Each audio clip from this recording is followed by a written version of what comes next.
మెదక్ జిల్లా వెల్దుర్తి మండల వ్యాప్తంగా రేపటి నుంచి నామినేషన్ల స్వీకరణ కార్యక్రమాన్ని నిర్వహిస్తున్నామని ఎంపీడీఓ ఉమాదేవి తెలిపారు.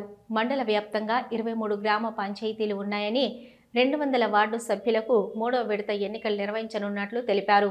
రేపు ఉదయం 10:30 నుంచి సాయంత్రం 5 గంటల వరకు నామినేషన్ స్వీకరిస్తామని, ఎన్నికల నిబంధనల మేరకు పోటీ చేసే అభ్యర్థులు నామినేషన్లు దాఖలు చేయాలని సూచించారు. వేరే కావాలి, మీ తమ్ముడు వేరే కావాలి, అంత కాకుండా మీ నాయన కూడా వేరే కావాలి. అందరికీ అర్థం కాదు.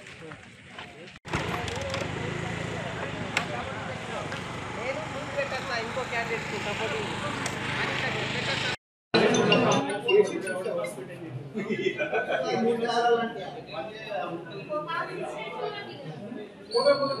వెల్దుర్తి మండలంలో 23 గ్రామ పంచాయతీలు ఉన్నాయి, 200 వార్డు మెంబర్స్ ఉన్నాయి. వీటన్నిటికీ మనం 3వ ఫేజ్లో నామినేషన్స్ రేపటి నుండి స్టార్ట్ అవుతున్నాయి. 3వ తారీఖు నుండి 5వ తారీఖు సాయంత్రం 5 గంటల వరకు, మార్నింగ్ 10:30 to 5 వరకు నామినేషన్స్ తీసుకుంటాము.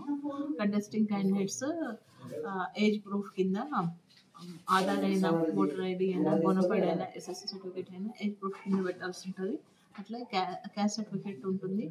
అన్రిజర్వ్డ్ వాటికి క్యాస్ట్ సర్టిఫికేట్, ఎవరైనా రిజర్వ్ వాళ్ళు పోటీ చేస్తే కూడా క్యాస్ట్ సర్టిఫికేట్ పెడితే వాళ్ళకు డిపాజిట్లో ఎగ్జామ్షన్ దొరుకుతుంది. లేదంటే ఫుల్ డిపాజిట్ కట్టి అన్రిజర్వ్డ్లో పోటీ చేయొచ్చు. రిజర్వేషన్ ఉన్న వాటికి పోటీ చేయాలంటే ఖచ్చితంగా క్యాస్ట్ సర్టిఫికేట్ ఉండాలి. పాత క్యాస్ట్ సర్టిఫికేట్ అయినా నడుస్తుంది, తెలంగాణ వచ్చిన తర్వాత క్యాస్ట్ సర్టిఫికేట్. లేదంటే మనకు నామినేషన్ ఫామ్లోనే 3వ భాగంలో మన డిప్యూటీ తహసీల్దార్ లెవెల్ వరకు సంతకం చేసుకొని క్యాస్ట్ పెట్టుకుంటే నడుస్తుంది. ఇంకా వ్యయాలు అవి లిమిటేషన్ ప్రకారం చేసుకోవాలి. మన నామినేషన్ ఫామ్తో పాటు మినిమం ఖర్చు పెడతా అని చెప్పేసి ఒక డిక్లరేషన్ ఇవ్వాల్సి ఉంటుంది. అట్లనే అతని పైన నైజ చరిత్ర ఏమైనా ఉందా అనే డిక్లరేషన్ కూడా ఇవ్వాల్సి ఉంటుంది. మనకి 6 కౌంటర్లు ఓపెన్ చేసినాం కాబట్టి 6 మంది ROs ఉన్నారు. వాళ్ళందరూ మంచి ట్రైనింగ్ అయి ఉన్నారు కాబట్టి ROలలో వాళ్ళతో పాటు AROs కూడా ఉన్నారు. మేము హెల్ప్ డెస్క్ కూడా పెట్టినాము, ఒక 2 పెట్టినాము, ఇంకొకటి కూడా పెట్టాలనుకుంటున్నాము. అక్కడ నామినేషన్ ఫామ్స్ కలెక్ట్ చేసుకొని కరెక్ట్గా ఫిల్ చేసుకొని వచ్చేసి కౌంటర్లో ఇచ్చేయాల్సిందిగా కోరుతున్నాము.